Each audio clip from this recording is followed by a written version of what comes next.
I want you to take a look at this guy on your screen. Some people might know of this guy, but most people don't.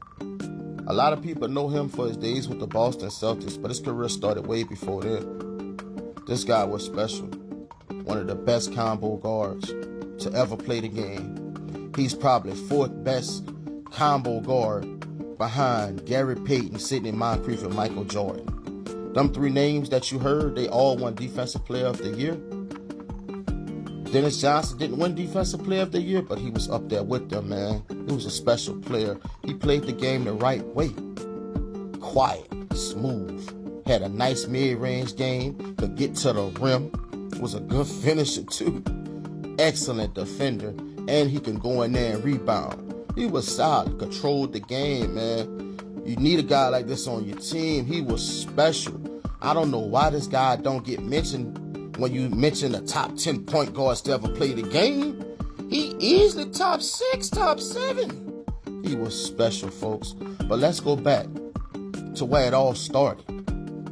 Dennis Johnson was kicked off his 7th and 8th grade basketball team.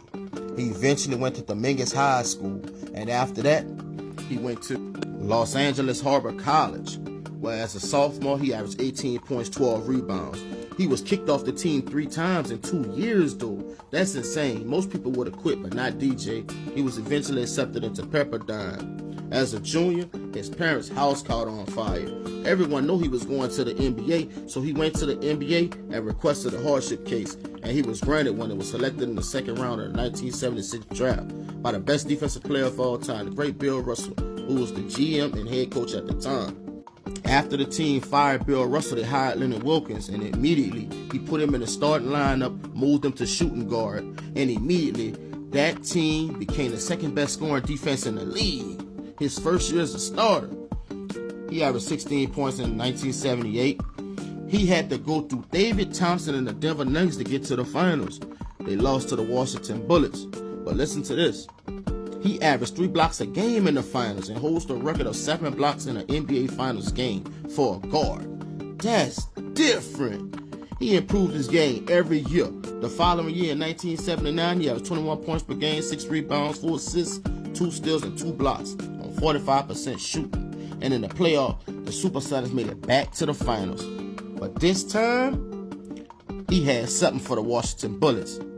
They beat the Bullets, and he won Finals MVP. He was a first-time All-Star that year, and he made All-NBA defense. Listen to this. In 1980, he was even better, putting up 20 points per game, made the All-Star team again, made All-Defensive second team, and he was top 5 in MVP voting. He would have made it back to the finals, but the Lakers and Magic Johnson wasn't having none of that. After that, he was traded to the Phoenix Suns, where he played like 2-3 years over there. He had some success. He formed the Big Three with Chuck Williams and Walter Davis. It was time for Dennis Johnson to get another contract. They couldn't agree, so they traded him to the Boston Celtics, and this is what everyone know him for. The Celtics needed him because Andrew Toney, the Boston Strangler, he was giving the Celtics fit. He was averaging 23 points per game against them. Dennis Johnson slowed him down to 17. That's crazy. That boy was a factor, man. DJ forced Andrew Toney to commit 25 turnovers in that series, man. Dennis Johnson won 2 championships with Larry Bird in 84 and 86. Dennis Johnson is a part of Larry Bird's most famous play when he stole the ball from Isaiah Thomas and then dished it to Dennis Johnson for the game-winning layup, man. That was a special play, man. I remember Larry Bird and Dennis Johnson hugged after that. That was a special moment. DJ averaged like 15, 16 points for his career, but he was the type of point guard that could go get you 20 and 10, or he could go get you 30.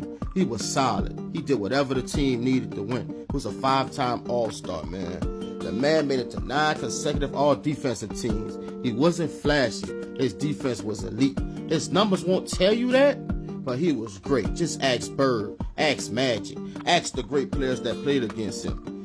Man, this man was probably the best backcourt defender ever. He was complete. Just ask Magic Johnson. He was special, bruh. He had a nice mid-range game, as you can see. He was solid, bro. Here go the famous play.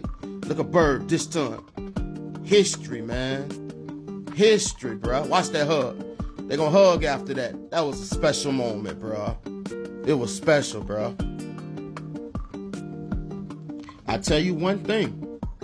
Larry Bird wouldn't have won them last 2 championships if it wasn't for Dennis Johnson, man. He's looked at as a role guy. It was times where he was their leading scorer. It was a big factor. He was always their leading assist, man. He just did everything well, man. Special, bro. Like, man, folks need to do their research on this guy. That go that hug I was talking about, man. Just special, bro. One of my favorite point guards ever. You don't need to be flashy to be great, man. Just do what the team require to win.